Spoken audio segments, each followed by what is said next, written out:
ಭಾರತೀಯ ಮಾಧ್ಯಮ ವರ್ಗದ ಆಶೋತ್ತರಗಳಿಗೆ ಸ್ಪಂದಿಸುವ ಬಡ್ಜೆಟ್ ಇದಾಗಿದೆ. 2024-25ರಲ್ಲಿ ಈ ಬಡ್ಜೆಟ್ಟಿನ ಗಾತ್ರ 48,21,000 ಕೋಟಿ ರೂಪಾಯಿಗಳಿತ್ತು. ಈ ಸಾರಿಯ ಈ ಬಡ್ಜೆಟ್ಟಿನ ಗಾತ್ರ 50 ಲಕ್ಷ ಕೋಟಿ 65,345 ಕೋಟಿ ರೂಪಾಯಿ ಇದೆ. ಹೋದ ಸಾರಿಗಿಂತ ಈ ಸಾರಿ ಸುಮಾರು 2 ಲಕ್ಷ ಕೋಟಿಗೂ ಮೇಲ್ಪಟ್ಟು ಹೆಚ್ಚಿನ ಇದನ್ನು ಮಾಡಿದ್ದಾರೆ. ಇದರಿಂದ ಭಾರತೀಯ ಆರ್ಥಿಕತೆಗೆ ಹೆಚ್ಚಿನ ಒತ್ತನ್ನು ನೀಡಿದಂಥ ಬಡ್ಜೆಟ್ ಇದಾಗಿದೆ. ಸನ್ಮಾನ್ಯ ಪ್ರಧಾನಮಂತ್ರಿಗಳ ವಿಕಸಿತ್ ಭಾರತ್ ಕನಸನ್ನು ಸಾಕಾರ ಮಾಡುವ ಬಡ್ಜೆಟ್ ಈ ಒಂದು ಬಡ್ಜೆಟ್ ಆಗಿದೆ. ಭಾರತದ ಕೃಷಿಕರ ಏಳಿಗೆಗೆ ಪ್ರಧಾನಮಂತ್ರಿ ಸನ್ಮಾನ್ಯ ನರೇಂದ್ರ ಮೋದಿಯವರಿಗೆ ಇದನ್ನು ಜಾರಿಗೆ ತರ್ತಕ್ಕಂಥ ಪ್ರಾಮಾಣಿಕವಾದ ಪ್ರಯತ್ನವನ್ನು ಮಾಡುವುದರ ಮುಖೇನ ರಾಷ್ಟ್ರದ ಬೆನ್ನೆಲುಬಾಗಿರ್ತಕ್ಕಂಥ ರೈತರಿಗೆ ಒಂದು ದೊಡ್ಡ ಸಂದೇಶವನ್ನು ಕೊಟ್ಟಿದ್ದಾರೆ.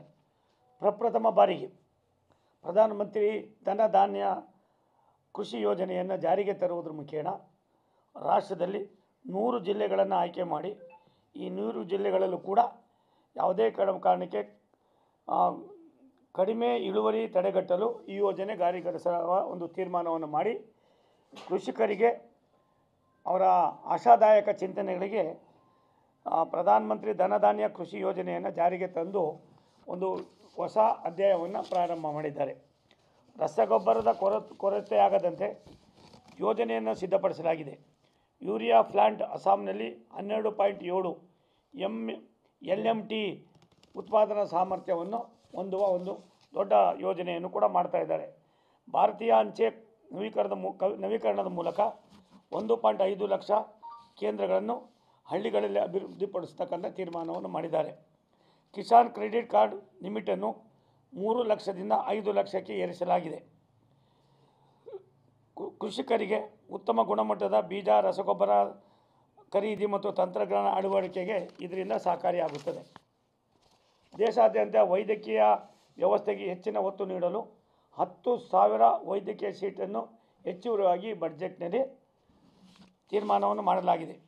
ಪರಿಶಿಷ್ಟ ಜಾತಿ ಪರಿಶಿಷ್ಟ ಪಂಗಡಗಳ ಮಹಿಳಾ ಉದ್ಯಮದಾರರಿಗೆ ಅನುಕೂಲವಾಗುವಂಥ ಹೊಸ ಯೋಜನೆಯನ್ನು ಜಾರಿಗೊಳಿಸಲಾಗಿದೆ. 36 ಜೀವರಕ್ಷಕ ಔಷಧಿಗಳಿಗೆ ಸಂಪೂರ್ಣ ಸುಂಕ ವಿನಾಯಿತಿಯನ್ನು ನೀಡಲಾಗಿದೆ. ದೇಶೀಯ ಜೀವರಕ್ಷಕ ಔಷಧಿ ತಯಾರಿಕೆಗೆ ಸುಂಕ ವಿನಾಯಿತಿ ನೀಡುವ ಮೂಲಕ ಉತ್ತೇಜನ ನೀಡಲಾಗಿದೆ. ಗ್ರಾಮೀಣ ಭಾಗದ ಪ್ರಾಥಮಿಕ ಮತ್ತು ಮಾಧ್ಯಮಿಕ ಶಾಲೆಗಳಿಗೆ ಬ್ರಾಂಡ್ ಸಂಪರ್ಕ ನೀಡಲು ಈ ಬಡ್ಜೆಟ್ನಲ್ಲಿ ಅವಕಾಶ ಕಲ್ಪಿಸಲಾಗಿದೆ. ಈಗಾಗಲೇ 68 ಲಕ್ಷ ರಸ್ತೆ ಬದಿ ವ್ಯಾಪಾರಿಗಳಿಗೆ ಉಪಯೋಗವಾಗಿರುವ PM ಸನ್ನಿಧಿ ಯೋಜನೆಯನ್ನು ಪರಿಷ್ಕರಿಸಿ ಹೆಚ್ಚುವರಿ ಸಾಲ ಸೌಲಭ್ಯಗಳನ್ನು ನೀಡತಕ್ಕಂಥದಕ್ಕೆ ಒಂದು ಸ್ಲ್ಯಾಬನ್ನು ಈಗಾಗಲೇ ಮಾಡಿದ್ದಾರೆ.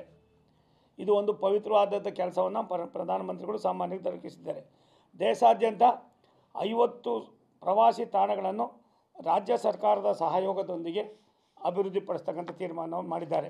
ನನ್ನ ಇಲಾಖೆ ಜಲ್ ಜೀವನ್ ಮಿಷನು 2019ರಲ್ಲಿ ರಾಷ್ಟ್ರದ ನಮ್ಮೆಲ್ಲರ ನೆಚ್ಚಿನ ಪ್ರಧಾನಮಂತ್ರಿಗಳು ಶುದ್ಧ ಕುಡಿಯುವ ನೀರನ್ನು ಒದಗಿಸಬೇಕು ಅನ್ನೋ ದೃಷ್ಟಿಯಿಂದ ಸುಮಾರು 15 ಕೋಟಿ ಮನೆಗಳಿಗೆ ಕೊಳವೆ ಮೂಲಕ ಕುಡಿಯುವ ನೀರನ್ನು ಕಲ್ಪಿಸಲಾಗ್ತಕ್ಕಂಥ ತೀರ್ಮಾನವನ್ನು ಮಾಡಿ ಈಗಾಗಲೇ ಆಗಿದೆ.